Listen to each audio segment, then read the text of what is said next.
President Biden Obama, Donald Trump Duterte Marcos in the Philippines. Mag-ipon-ipon na kayo ng pera dahil may mga imimit akong mga lalaki. Papatayin ko sila pag hindi niyo bigay sa akin ang money ransom 100 million US dollar in New America, in New Philippines. 100 million Philippine pesos shipet.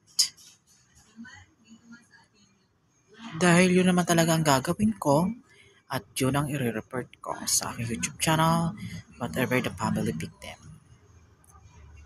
Nagets mo, President of the Philippines?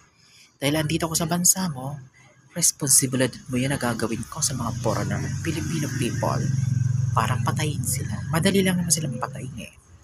At maganda ako, kaya-kaya ko silang paikutin. Tapos, kasi pag ipairal kong aking love, wala mangyayari. Kailangan turuan kayo ng leksyon dahil yan ang nararapat.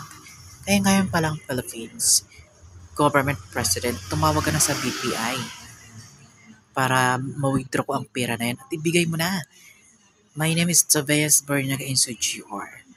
0977-26-49735 and phone number para tawagan ako ng bangko ko. Karet, mabilis akong kausap, malinis. Hindi kagaya mo, marami kang winawasak na bansa dahil bilib ka.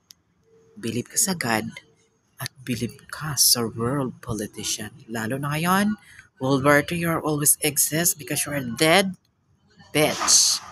Mamatay ka sa katandaan mo. Kaya ngayon pa lang, kung hindi mo kaya magbayad, magpakamatay ka na lang, President. All Filipino, all Philippines government, America. Dahil andito ko sa bansa nyo, galit ako sa inyo. Get nyo? Got to have.